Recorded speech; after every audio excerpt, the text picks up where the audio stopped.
ಹರೇ ಶ್ರೀನಿವಾಸ ಹರಿ ಓಂ ಸರಸ್ವತಿ ಶ್ರೀವಾರಿ ಚಲನ್ಗೆ ಸ್ವಾಗತ. ಸ್ನೇಹಿತರೆ, ಇನ್ನೇನು ಎರಡು ದಿನ ಇದೆ ವರಮಹಾಲಕ್ಷ್ಮಿ ಹಬ್ಬಕ್ಕೆ. ವರಮಹಾಲಕ್ಷ್ಮಿ ಹಬ್ಬ ಅಂದರೆ ನೋಡಿ, ವರ ಅಂದರೆ ಸಾಕು ನಮ್ಗೆ ಎಷ್ಟೊಂದು ಆನಂದ ಖುಷಿ ಆಗುತ್ತೆ. ನಾವೇನು ಕೇಳ್ಕೊಂಡ್ರು ವರ ಕೊಡೋ ಅಂತಹ ವರಮಹಾಲಕ್ಷ್ಮಿ ಹಬ್ಬಕ್ಕೆ ಎಲ್ಲರೂ ರೆಡಿ ಮಾಡ್ಕೊಂಡಿದ್ದೀರಾ. ಒಂದು ಮನೆ ಕ್ಲೀನ್ ಮಾಡೋದಾಗ್ಬೋದು, ಹೊಸ ಬಟ್ಟೆ ತರೋದಾಗ್ಬೋದು, ತಿಂಡಿ ಥರ ತಿಂಡಿಗಳೆಲ್ಲ ಮಾಡಿಕೊಂಡು, ಅದೇ ಥರನೇ ತುಂಬ ಮುಖ್ಯವಾಗಿರೋಂತಹ ಕೆಲವು ನೈವೇದ್ಯಗಳು ಮತ್ತು ಒಂದು ಪಂಚಾಮೃತ ಮತ್ತು ಮಡ್ಲಕ್ಕಿ ಕಾರ್ಯಕ್ರಮವೂ ಅಮ್ಮನಿಗೆ ಇಡೋದ್ರಿಂದ ಅಮ್ಮ ಬೇಗ ನಮಗೆ ಒಂದು ವರ ಕೊಡೋ ಅಂತಹ ಒಂದು ಯೋಗ ಬರುತ್ತೆ ಸ್ನೇಹಿತರೆ. ಹಂಗಾಗಿ ನಾನು ಈ ಸರಿ ವಿಶೇಷವಾಗಿ ಕೊಬ್ಬರಿ ಹೋಳಿಂದ ಕೊಬ್ಬರಿ ಬಟ್ಟಲಿಂದ ನಾನು ಈ ಸರಿ ಒಂದು ನೈವೇದ್ಯಕ್ಕೆ ರೆಡಿ ಮಾಡ್ತಾಯಿದ್ದೀನಿ. ಅದು ಯಾವ ಥರ ಅಂತ ಮತ್ತು ವಿಡಿಯೋ ನೋಡೋಣ. ಮತ್ತು ನಾವು ತುಂಬ ಪ್ರೀತಿ ಪಡುವಂತಹ ಪಂಚಾಮೃತ ಆಗಿರ್ಬೋದು, ಮತ್ತು ಮಡ್ಲಕ್ಕಿ ಕಾರ್ಯಕ್ರಮ, ಈ ಮಡ್ಲಕ್ಕಿನೂ ಸಹ ನಾನು ಈ ವಿಡಿಯೋದಲ್ಲಿ ರೆಡಿ ಮಾಡಿ ತೋರಿಸಿದ್ದೀನಿ. ಇದೇ ಥರ ನೀವು ಮಾಡ್ಕೊಳ್ಳಿ, ಬೇಗ ಒಂದು ವರ ತೊಗೊಂಡು ನಿಮ್ಮ ಇಷ್ಟಾರ್ಥ ಎಲ್ಲ ಈಡೇರಿಸ್ಕೊಳ್ಳಿ ಅಂತ ಹೇಳ್ತೀನಿ. ನೋಡಿ ಸ್ನೇಹಿತರೆ, ಒಂದು ತಟ್ಟೆಗೆ ಫಸ್ಟು ನಾವು ಅಕ್ಕಿ ಹಾಕ್ಕೊಂಡು, ಅಕ್ಕಿಲಿ ಒಂದು 9 ಕೊಬ್ಬರಿ ಬಟ್ಲುಗಳ್ನ ಇಟ್ಕೊಳ್ಳಿ. 9, 15 ಈ ಥರ ನೀವು ಇಟ್ಕೊಳ್ತಾ ಬನ್ನಿ. ಇಟ್ಕೊಂಡು ಅದಕ್ಕೆ ನಿಮ್ಮ ಒಂದು ಪ್ರೀತಿಯಿಂದ ಡ್ರೈ ಫ್ರೂಟ್ಸ್ ಏನೇನು ಇಡಬೇಕು ಅನಿಸುತ್ತೆ ಅಮ್ಮನಿಗೆ ಎಲ್ಲ ತಿಂಡಿನೂ ಇಷ್ಟೇ. ಡ್ರೈ ಫ್ರೂಟ್ಸಲ್ಲಿ ನಾನು ನೋಡಿ, ಒಂದಕ್ಕೆ ಕಲ್ಸಕ್ಕರೆ, ಒಂದಕ್ಕೆ ಕಡಲೆ, ಮತ್ತು ಒಂದು ಬಾದಾಮಿ, ಗೋಡಂಬಿ, ದ್ರಾಕ್ಷಿ, ಬೆಲ್ಲ, ಮತ್ತು ಇದು ಅಂಜೂರ ನಂದು ಹೇಳಿ ಎಲ್ಲ ಒಂದು 9 ಕೊಬ್ಬರಿ ಬಟ್ಲಲ್ಲೂ ಸಹ ನಾನೆಲ್ಲ ಇಟ್ಕೊಂಡು ರೆಡಿ ಮಾಡ್ಕೊಂಡಿದ್ದೀನಿ. ಆನಂತರ ಅಮ್ಮನಿಗೆ ಇದೊಂದು ನೈವೇದ್ಯ ತೋರಿಸೋದ್ರಿಂದ ಶೀಘ್ರವಾಗಿ ಒಂದು ಫಲ ಸಿಕ್ಕುತ್ತೆ. ಮತ್ತು ಡ್ರೈ ಫ್ರೂಟ್ಸು ತಲಾಂತರದಿಂದ ಕಾಲದಿಂದನೂ ಸಹ ಅದನ್ನೊಂದು ಪಂಚಾಮೃತಗಳ್ಗೆ ಹಾಕ್ಬಿಟ್ಟು, ಅವಾಗೆಲ್ಲ ಈ ಥರ ಉಂಡುಂಡೆ ಒಂದು ಬಟ್ಲುಗಳಲ್ಲಿ ಇಡ್ತಿರಲಿಲ್ಲ. ಅವಾಗೆಲ್ಲ ಒಂದು ಸ್ವಲ್ಪ ತೊಗೊಂಬರೋರು ಅಭಿಷೇಕ ಮಾಡಿದಾಗ. ಅಭಿಷೇಕ ಮಾಡುವಾಗ ಆಗ್ತಂತಹ ಒಂದು ವಸ್ತುನೇ ಒಂದು ಪಂಚಾಮೃತ ಮಾಡಿ ನಮಗೆಲ್ಲ ಕಡೆ ಪ್ರಸಾದನ ಕೊಡ್ತಾಯಿದ್ರು ಸ್ನೇಹಿತರೆ. ಈಗಿನ ಒಂದು ಇದರಲ್ಲಿ ನಾವು ಹೆಚ್ಚೆಚ್ಚಾಗಿ ತೊಗೊಂಬಂದು ದೇವ್ರುಗಳಿಗೆ ಇಡ್ತೀವಿ. ಆ ದೇವರಿಗೆ ಕೆಲವರು ಬಟ್ಲುಗಳಲ್ಲಿ ಇಡ್ತಾರೆ. ಸ್ಟೀಲ್ ಬಟ್ಲು ಆಗ್ಬೋದು, ಇಲ್ಲ ದೊನ್ನೆಗಳಲ್ಲಿ ಆಗ್ಬೋದು, ಬೆಳ್ಳಿ ಬಟ್ಲು ಅವ್ರವ್ರ ಯಥಾಶಕ್ತಿ ಇಡ್ತಾರೆ. ನಾನು ಈ ಸರಿ ವಿಶೇಷವಾಗಿ ಕೊಬ್ಬರಿ ಬಟ್ಲು, ಕೊಬ್ಬರಿ ಅಂದ್ರೇ ಲಕ್ಷ್ಮಿ ನೋಡಿ ಸ್ನೇಹಿತರೆ, ಕೊಬ್ಬರಿ ಅಂದ್ರೇ ಲಕ್ಷ್ಮಿ. ನಮಗೆ ಏನು ಈ ಥರ ಒಂದು 9 ಕೊಬ್ಬರಿ ಬಟ್ಲಿಂದ ನೀವೊಂದು ಡ್ರೈ ಫ್ರೂಟ್ಸ್ ಇಟ್ಬಿಟ್ರಂತೂ ಭಾಳ ನಮಗೊಂದು ಶುಭ ಕೊಡೋ ಅಂತಹ ಫಲ ಕೊಡೋ ಅಂತಹ ಒಂದು ಯೋಗ ಬರುತ್ತೆ ಸ್ನೇಹಿತರೆ. ನಾವೊಂದು ಮಡ್ಲಕ್ಕಿ ಕೊಡಬೇಕಂದ್ರೂ ನೋಡಿ, ಕೊಬ್ಬರಿ ಬಟ್ಲಿಲ್ಲದೆ ಒಂದು ಮಡ್ಲಕ್ಕಿ ಕೊಡೋದಿಲ್ಲ. ಕೊಬ್ಬರಿ ಬಟ್ಲು, ಬೆಲ್ಲ, ಅಕ್ಕಿ ಎಲ್ಲ ಇಟ್ಟು ನಾವು ಒಂದು ಪೂಜೆಗೆ ನೈವೇದ್ಯ ಅಂತ ಹೇಳಿ ಕೊಡ್ತೀವಿ ಸ್ನೇಹಿತರೆ. ಸೊ ಹಂಗಾಗಿ ಇದನ್ನು ನಾವು ಒಂದು ಸಂಪ್ರದಾಯದ ಪ್ರಕಾರನೇ ಅಕ್ಕಿ ಹಾಕಿ, ಅಕ್ಕಿ ಮೇಲೆ ಒಂದು ಕೊಬ್ಬರಿ ಬಟ್ಲಿಕ್ಕಿ ಬೆಲ್ಲನೂ ಇಟ್ಟೋದ್ರಿಂದ 3 ಒಂದೇ ತಾವು ಸೇರಿಕೊಳ್ಳುತ್ತೆ. ಅದ್ರ ಜೊತೆಗೆ ಕಡಲೆ ಸೇರಿಕೊಳ್ಳುತ್ತೆ ಮತ್ತು ಡ್ರೈ ಫ್ರೂಟ್ಸ್ ಸೇರಿಕೊಳ್ಳುತ್ತೆ. ಈ ಒಂದು ನೈವೇದ್ಯನ ನೀವು ರೆಡಿ ಮಾಡ್ಕೊಳ್ಳಿ. ಆನಂತರ ನೋಡಿ, ಒಂದು ಕೊಬ್ಬರಿ ಬಟ್ಲು ದೊಡ್ಡದಾಗಿರುವಂತಹದನ್ನು ತೊಗೊಂಡು ನೀವು ಅದನ್ನು ಒಂದು ಬಟ್ಲಿಗೆ ಒಂದು ಸ್ವಲ್ಪ ಅಕ್ಕಿ ಹಾಕ್ಕೊಂಡು, ಆ ಅಕ್ಕಿ ಒಳಗಡೆ ನೀವು ಅದನ್ನು ಕೂರಿಸ್ಕೊಳ್ಳಿ. ಇಲ್ಲಾಂದರೆ ಒಂದು ಬೆಟ್ಲೊಳಗಡೆ ಇಟ್ಕೊಂಡ್ರೂ ನಡೆಯುತ್ತೆ. ಅದಕ್ಕೆ ಹಾಲು, ಒಂದು ಸ್ವಲ್ಪ ಮೊಸರು ಎಲ್ಲ ಒಂದೊಂದು ಸ್ವಲ್ಪ ದಿವಸ ನಾನು ಪ್ರತಿಯೊಂದಕ್ಕೂ ಇಲ್ಲಿ ಕೊಬ್ಬರಿ ಬಟ್ಲನ್ನೇ ಉಪಯೋಗಿಸಿ ಆ ಲಕ್ಷ್ಮಿಗೆ ಈ ಸರಿ ನಾನು ಮಾಡ್ತಾಯಿದ್ದೀನಿ ಸ್ನೇಹಿತರೆ. ಸೊ ಹಂಗಾಗಿ ಅದಕ್ಕೆ ಒಂದು ಸ್ವಲ್ಪ ಕೆಂಪು ಕಲ್ಸಕ್ಕರೆ, ತುಂಬ ಪ್ರಿಯವಾದಂತಹ ಕಲ್ಸಕ್ಕರೆ, ಒಣದ್ರಾಕ್ಷಿ, ಮತ್ತು ಅದ್ರ ಜೊತೆಗೆ ಇದು ಗೋಡಂಬಿನ ನಾವೆಲ್ಲ ಒಂದು ಪುಡಿ ಮಾಡಿ ರೆಡಿ ಮಾಡಿ ಇಟ್ಕೋಬೇಕು ಮೊದಲೇ. ಹಂಗಾಗಿ ಗೋಡಂಬಿ, ಇದು ಖರ್ಜೂರನೂ ತುಂಬ ಪ್ರಿಯವಾಗಿರೋ ಅಂಥ ಒಂದು ನೈವೇದ್ಯ ಆಗಿದೆ ಸ್ನೇಹಿತರೆ. ಆನಂತರ ದಾಳಿಂಬೆ ಹಣ್ಣು, ಆಪಲ್ಲು, ಬಾಳೆಹಣ್ಣು ಇವೆಲ್ಲ ನಾವು ಡ್ರೈ ಫ್ರೂಟ್ಸ್ ಜೊತೆಗೆ ಹಣ್ಣುಗಳನ್ನು ಸಹ ಸೇರಿಸ್ಕೊಂಡು ಒಂದು ಪಂಚಾಮೃತ ನೈವೇದ್ಯ ಮಾಡಿಬಿಟ್ರೆ ಕೋಟಿ ಫಲ ಕೊಡೋ ಅಂತಹ ಒಂದು ನೈವೇದ್ಯ ಆಗಿದೆ ಸಿಗುತ್ತೆ. ಎಲ್ಲರೂ ನಾವು ಚಕ್ಲಿನೇ ಮಾಡಬೇಕು, ಗೋಡಂಬಿನೇ ಮಾಡಬೇಕು, ಕರ್ಜಿಕಾಯೇ ಮಾಡಬೇಕು ಆ ಥರ ಏನಿಲ್ಲ. ಒಂದು ಸಣ್ಣ ಪುಟ್ಟ ನೈವೇದ್ಯದಿಂದನೂ ಸಹ ನಾವು ಫಲ ತಗೊಳ್ಳೋಂಥ ಯೋಗ ಇದೆ. ಅದ್ರ ಜೊತೆಗೆ ನಾನು ನೋಡಿ, ಜೇನುತುಪ್ಪನ ಹಾಕಿ ಒಂದು ಸ್ವಲ್ಪ ಏಲಕ್ಕಿ ಪುಡಿನೂ ಸಹ ನಾನು ಅದಕ್ಕೆ ಹಾಕಿದ್ದೀನಿ.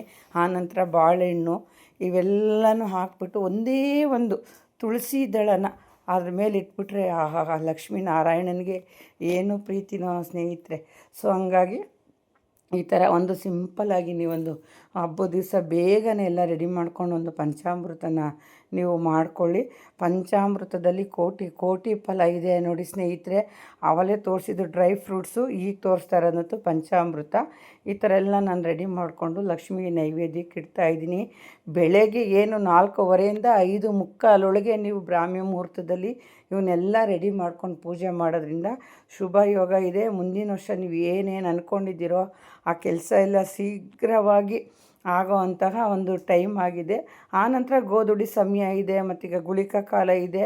ಆ ಟೈಮ್ಗಳಲ್ಲೂ ನೋಡಿ ಮಾಡ್ಕೊಳ್ಳಿ. ಏನಂದರೆ ನಾವು ಮತ್ತು ಊಟ ಮಾಡಿದ್ಮೇಲೆ ಪೂಜೆ ಮಾಡಬಾರ್ದು, ಹಸ್ಕೊಂಡೇ ದೇವ್ರು ಮಾಡಬೇಕು ಅನ್ನೋವಂಥವ್ರು ಒಂದು ಬ್ರಾಹ್ಮಿ ಮುಹೂರ್ತದಲ್ಲಿ ಎದ್ದು ಬೇಗ ಒಂದು ಪೂಜೆ ಮಾಡೋದ್ರಿಂದ, ಅದರಲ್ಲಿ ಅದೇ ಒಂದು ಟೈಮು 4:15 5:45 ಮಾಡೋದ್ರಿಂದ ಭಾಳ ಫಲ ಸಿಗುತ್ತೆ. ಎಷ್ಟು ಚೆನ್ನಾಗಿದೆ ನೋಡಿ. ಡ್ರೈ ಫ್ರೂಟ್ಸು ಎಲ್ಲ ಹಾಕಿ ಅದಕ್ಕೆ ಜೇನುತುಪ್ಪ, ಸಕ್ಕರೆ ಪ್ರತಿಯೊಂದು ಹಾಕಿ ನಾನೊಂದು ಪಂಚಾಮೃತನ ಆ ಲಕ್ಷ್ಮೀ ಅಮ್ಮನವ್ರಿಗೆ ಒಂದು ರೆಡಿ ಮಾಡಿದ್ದೀನಿ ಸ್ನೇಹಿತರೆ. ಆ ನಂತರ ನಾವು ಮಡಲಕ್ಕಿ ತುಂಬುವಂತಹ ಒಂದು ಕಾರ್ಯಕ್ರಮ. ಈ ಮಡಲಕ್ಕಿಗೆ ನೋಡಿ ಫಸ್ಟು ತಟ್ಟೆಗೆ ಅರಿಶಿಣ ಕುಂಕುಮ ಎಲ್ಲ ಹಾಕ್ಕೊಂಡು ಆ ನಂತರ 5 ಇಡೀ ನಾವು ಅಕ್ಕಿನ ಹಾಕಬೇಕು. 5 ತುಂಬು ಕೈಯಿಂದ ಹಾಕ್ಬಿಟ್ಟು ಎಲ್ಲ ಒಂದು ಸಮ ಮಾಡಿಕೊಂಡು ಲಕ್ಷ್ಮಿಗೆ ತುಂಬ ಪ್ರಿಯ ಆದಂತಹ ಡ್ರೈ ಫ್ರೂಟ್ಸ್ಗಳನ್ನ ಫಸ್ಟೇ ಒಂದು ರೆಡಿ ಮಾಡಿ ಇಟ್ಕೊಳ್ಳಿ. ಈ ಮಡಲಕ್ಕಿ ಕಾರ್ಯಕ್ರಮಕ್ಕೆ ಇವೆಲ್ಲ ಇಡಬೇಕು ಸ್ನೇಹಿತರೆ. ಇಡೋದ್ರಿಂದನೇ ನಮಗೆ ತುಂಬ ಒಂದು ಫಲ ಇದೆ ಅಂತ ನಾನು ಹೇಳ್ತೀನಿ. ಆ ನಂತರ 2 ಎಲೆ 2 ಬಟ್ಲಟ್ಟಿಗೆ ಸಾಕು. ಈ ಥರ ಏನೇ ಒಂದು ತೊಗೊಂಡ್ರು 2 ಇಡೋ ಅಂಥ ಒಂದು ಸಂಪ್ರದಾಯ ಇದೆ. 2 ಅಚ್ಚು ಬೆಲ್ಲ, 2 ಎಲೆ 2 ಅಡಿಕೆ, ಬಟ್ಲಟ್ಟಿಗೆನೇ ಇಡಬೇಕು. ತುಂಬ ಲಕ್ಷ್ಮೀ ಸ್ವರೂಪ ಅಂತಲೇ ಹೇಳ್ತೀವಿ. ಆಮೇಲೆ 2 ಅಚ್ಚು ಬೆಲ್ಲ, 2 ತೆಂಗಿನಕಾಯಿ, 2 ಬ್ಲೌಸ್ ಪೀಸು. ನಾವೇನೇ ಆಗಲಿ ದೇವರಿಗೆ ಮಡಲು ತುಂಬಬೇಕಾದ್ರೆ ಕೆಲವರು ಒಂಟಿ ತುಂಬೋದಿಲ್ಲ, 2 ತುಂಬ್ತಾರೆ ಸ್ನೇಹಿತರೆ. ಸೊ ಹಂಗಾಗಿ 2 ಹಾಕ್ಬಿಟ್ಟು 2 ಜೋಡಿ ಇಟ್ಬಿಟ್ಟು ಬಳೆನ ಇಟ್ಟು ಆ ಬಳೆ ತಕ್ಕನಾಗಿ ನಾವು ಒಂದು ಡ್ರೇನು ಕೊಬ್ಬರಿ ಬಟ್ಲು ಅಂತ ಹೇಳಿದ್ನಲ್ಲ, ಆ ಕೊಬ್ಬರಿ ಬಟ್ಲಿಗೆ ಒಂದು ಡ್ರೈ ಫ್ರೂಟ್ಸ್ನ ತುಂಬಬೇಕು. ತುಂಬ ನಂತರ ನೀವು ಸಂಕಲ್ಪ ಮಾಡ್ಕೋಬೇಕು. ಏನೇ ಒಂದು ಮಡಲಕ್ಕಿ ಕಟ್ಟಬೇಕಾದ್ರೆ ನಮ್ಮ ಇಷ್ಟಾರ್ಥ ಈಡೇರಿಸಪ್ಪ, ನಮ್ಮ ಕಷ್ಟಗಳೆಲ್ಲ ಬಗೆಹರಿಸಿ, ನಮ್ದು ಏನು ಒಂದು ಸಾಧನೆ ಮಾಡಬೇಕು ಅಂತ ಇದ್ದೀರಾ ಅದು ಮುಂದಿನ ವರ್ಷ ಅಷ್ಟೊತ್ತಿಗೆ ಸಕ್ಸಸ್ ಆಗಬೇಕು, ನಮ್ಮ ಮನೆ ಅಭಿವೃದ್ಧಿ ಆಗಬೇಕು, ಏಳಿಗೆ ಆಗಬೇಕು, ಸಂತಾನ ಭಾಗ್ಯ ಬೇಕು, ಉದ್ಯೋಗ ಭಾಗ್ಯ ಬೇಕು, ಮತ್ತು ಮದುವೆ ಭಾಗ್ಯ ಬೇಕು. ಪ್ರತಿಯೊಂದನ್ನು ನೀವು ಬೇಡಿಕೊಂಡು ಒಂದು ಸಂಕಲ್ಪ ಮಾಡಿಕೊಂಡು ಮಡಲಕ್ಕಿ ಕಾರ್ಯಕ್ರಮನ ನೀವು ತಟ್ಟೆ ತುಂಬಿ ಆ ನಂತರ ನೋಡಿ ಕನ್ನಡಿ, ಬಾಚಣಿಗೆ, ಪ್ರತಿಯೊಂದು ಅರಿಶಿನ ಕುಂಕುಮ, ಅರಿಶಿನದ ಕೊನೆ ಪ್ರತಿಯೊಂದು ಆ ಪ್ಯಾಕೆಟಲ್ಲಿ ರೆಡಿಯಾಗಿ ಬರುತ್ತೆ. ಅದನ್ನಿಟ್ಟು ಯಥಾಶಕ್ತಿ ನಿಮ್ಗೇನಾದರೂ ದೇವ್ರಿಗೆ ಹಣ ಕಟ್ಟಬೇಕು ಅನಿಸುತ್ತೋ 101, 11 ಈ ಥರ ಎಲ್ಲ ಕಟ್ತಾರೆ. ಆನಂತರ ಅರಿಶಿನ ಕುಂಕುಮ ಮತ್ತು ಏನು ಹೂವನ್ನೆಲ್ಲ ಇಟ್ಟು ನೀವೊಂದು ಅದಕ್ಕೆ ನಾವು ದೇವ್ರ ಪಕ್ಕ ಇಡೋದ್ರಿಂದ ದೇವ್ರ ಪಕ್ಕ ನಾವು ಪೂಜೆ ಮಾಡೇ ಮಾಡ್ತೀವಿ. ಆ ಸಂಪ್ರದಾಯ ಇದೆ. ಎಲ್ಲ ಪೂಜೆ ಮಾಡಿ ನೀವು ಬಲಭಾಗದಲ್ಲಿ ಆ ಲಕ್ಷ್ಮಿಗೆ ಇಟ್ಬಿಟ್ಟು ಆ ನಂತರ ನಾನು ಅವತ್ತೇ ಹೇಳ್ದಂಗೆ ಸಂಜೆ ಮೇಲೆ ನೀವು ಏನು ಮಡಲಕ್ಕಿನ ತೊಗೊಂಡೋಗಿ ಹತ್ರ ಇರುವಂತಹ ದೇವರು, ಒಂದು ದೇವಿ ದೇವರಾಗ್ಬೋದು, ಒಂದು ಚಾಮುಂಡೇಶ್ವರಿ, ಚೌಡೇಶ್ವರಿ, ಮಹೇಶ್ವರಿ ಈ ಥರ ಹೆಣ್ಣು ದೇವ್ರ ಸನ್ನಿಧಿ ಪಕ್ಕ ಇದ್ದರೆ ಅದು ಕೈ ಕಾಲು ಮುಖ ಎಲ್ಲ ತೊಳ್ಕೊಂಡು ಆನಂತರ ಮಡಲಕ್ಕಿ ತಗೊಂಡು ಪಕ್ಕದಲ್ಲಿರುವಂತಹ ಒಂದು ದೇವಸ್ಥಾನಗಳಲ್ಲಿ ಹೆಣ್ಣು ದೇವಸ್ಥಾನ, ಒಂದು ದುರ್ಗೆ, ಕಾಳಿ, ಸರಸ್ವತಿ ಈ ಥರ ದೇವಸ್ಥಾನಗಳಿಗೆ ನೀವು ಮಡಲಕ್ಕಿನ ಅವತ್ತೇ ಕೊಟ್ಬಿಡಿ. ಮತ್ತು ಅವತ್ತು ಹೇಳ್ದಂಗೆ ನಾನು ಯಾವುದೇ ಕಾರಣಕ್ಕೂ ಶುಕ್ರವಾರ ಲಕ್ಷ್ಮಿನ ಕದಲಿಸ್ಬೇಡಿ. ಶುಕ್ರವಾರ ತುಂಬ್ದಂಗೆ ನಮ್ಮ ಮನೇಲಿ ತುಂಬಿಕೊಂಡೇ ಇರಬೇಕು ಅಮ್ಮ. ನೀವು ಶನಿವಾರ ದೇವ್ರು ಎತ್ತುತ್ತೀವಿ ಅಂದರೆ ಅವಾಗೇನು ಒಂದು ಪೂಜೆ ಪುರಸ್ಕಾರ ಅಮ್ಮನಂಗೆ ಮಾಡಿಬಿಟ್ಟು ಆನಂತರ ಲಕ್ಷ್ಮಿನ ಕಳಶನ ನೀವು ತದ್ಲಿಸ್ಬಿಟ್ಟು ಆನಂತರ ನೀವು ದೇವ್ರು ಎತ್ಬೋದು. ಇಲ್ಲ ನೀವು ಭಾನುವಾರನೇ ಎತ್ತುತ್ತೀವಿ ಅಂದರೆ ಭಾನುವಾರನೇ ಸಹ ನೀವು ಒಂದು ರಾಹು ಕಾಲ ಆ ಥರ ಎಲ್ಲ ಯಮಗಡ ಕಾಲ ಎಲ್ಲ ನೋಡಿಕೊಂಡು ಆ ಟೈಮ್ನಲ್ಲಿ ನೀವು ಲಕ್ಷ್ಮಿನ ತದ್ಲಿಸ್ಬೇಡಿ. ಬೇರೆ ಒಳ್ಳೆ ಟೈಮ್ನಲ್ಲಿ ಲಕ್ಷ್ಮಿನ ಒಂದು ತದ್ಲಿಸ್ಬಿಟ್ಟು ಆನಂತರ ನೀವು ಲಕ್ಷ್ಮಿನ ವಿಸರ್ಜನೆ ಮಾಡ್ಬೋದು ಸ್ನೇಹಿತರೆ. ಈ ಎಲ್ಲ ವಿಡಿಯೋ ನಿಮ್ಗೆ ಇಷ್ಟ ಆಗಿದರೆ ಲೈಕ್ ಮಾಡಿ, ಶೇರ್ ಮಾಡಿ, ಸಬ್ಸ್ಕ್ರೈಬ್ ಮಾಡಿ. ಪ್ರತಿಯೊಬ್ಬರು ಒಂದು ರವೆ ಉಂಡೆ, ಕರ್ಜಿಕಾಯಿ ಈ ಥರ ಎಲ್ಲ ಎಣ್ಣೆಯಿಂದ ಭಾಳ ಜನ ಭಾಳ ಪ್ರೀತಿಯಿಂದ ಮಾಡ್ತೀರಾ. ಕಾಲದಿಂದ ನೀವು ಮಾಡ್ಕೊಂಬಂದಿರೋಂಥ ಸಂಪ್ರದಾಯ ಇರುತ್ತೆ. ಖಂಡಿತ ನೀವು ಮಾಡ್ಕೊಳ್ಳಿ. ಅವಶ್ಯಕತೆ ಇಲ್ಲ ಇದೇ ನಮಗೆ ಮಾಡಬೇಕು ಅನ್ನೋರು ಖಂಡಿತ ನೀವು ಮಾಡ್ಕೊಳ್ಳಿ. ಅದ್ರ ಜೊತೆಗೆ ಶ್ರೇಷ್ಠವಾದಂತಹ ಸಜ್ಜಿಗೆ ನೀವು ತಪ್ಪದೇ ದೇವ್ರ ಮುಂದೆ ಮಾಡಲೇಬೇಕು. ಇಲ್ಲ ಹೆಸರುಬೇಳೆ ಪಾಯಸ ನಾನು ಅವತ್ತು ಹೇಳ್ದಂಗೆ, ಮತ್ತು ಒಬ್ಬಟ್ಟು ಇದೆಲ್ಲ ಮಾಡಿರೋ ಜೊತೆ ಒಂದು ಪಂಚಾಮೃತ ಮತ್ತು ಡ್ರೈ ಫ್ರೂಟ್ಸ್ ಅಲಂಕಾರ ಎಷ್ಟು ಚೆನ್ನಾಗಿದೆ ನೋಡಿ. ಆ ಕೊಬ್ಬರಿ ಬಟ್ಲೆ ಒಂದು ಲಕ್ಷ್ಮೀ ಸ್ವರೂಪ ಆಗಿದೆ ಸ್ನೇಹಿತರೆ. ಈ ಥರ ಎಲ್ಲ ನೀವು ಒಂದು ರೆಡಿ ಮಾಡಿಕೊಂಡು ಒಂದು ಪಂಚಾಮೃತ ಮಾಡಿಕೊಂಡು ಒಂದು ಮಡಲಕ್ಕಿನೂ ನೀವು ಇದೇ ಥರನೇ ರೆಡಿ ಮಾಡ್ಕೊಳ್ಳಿ. ಭಾಳ ಒಂದು ಒಳ್ಳೆಯದಾಗುತ್ತೆ. ಈ ಸರಿ ವರಮಹಾಲಕ್ಷ್ಮಿ ಹಬ್ಬ ಎಲ್ಲರಿಗೂ ಒಳ್ಳೇದು ಮಾಡಲಿ. ನೀವೇನೇನು ಕೇಳ್ಕೊಂಡಿರ್ತೀರೋ ಅಮ್ಮ ಎಲ್ಲರಿಗೂ ಈಡೇರಿಸಲಿ. ಆದಷ್ಟು ರಾತ್ರಿ ಎಲ್ಲ ರೆಡಿ ಮಾಡ್ಕೊಳ್ಳಿ. ಕಳಶ ಮಾತ್ರ ಕೂರ್ಸೋಕ್ಕೆ ಹೋಗ್ಬೇಡಿ. ಬೆಳಗ್ಗೆ ಬೇಗ ಎದ್ದೇ ನೀವು ಕಳಶನ ರೆಡಿ ಮಾಡಿಕೊಂಡು ಆನಂತರ ಒಂದು ಪೂಜೆ ಕಾರ್ಯಕ್ರಮ ಏರ್ಪಾಡು ಮಾಡ್ಕೋಬೇಕು ಸ್ನೇಹಿತರೆ. ಈ ವಿಡಿಯೋ ಎಲ್ಲ ನಿಮ್ಗೆ ಇಷ್ಟ ಆಗಿದರೆ ದಯವಿಟ್ಟು ಲೈಕ್ ಮಾಡಿ, ಶೇರ್ ಮಾಡಿ, ಸಬ್ಸ್ಕ್ರೈಬ್ ಮಾಡಿ. ಹರಿ ಓಂ ಹರೇ ಶ್ರೀನಿವಾಸ.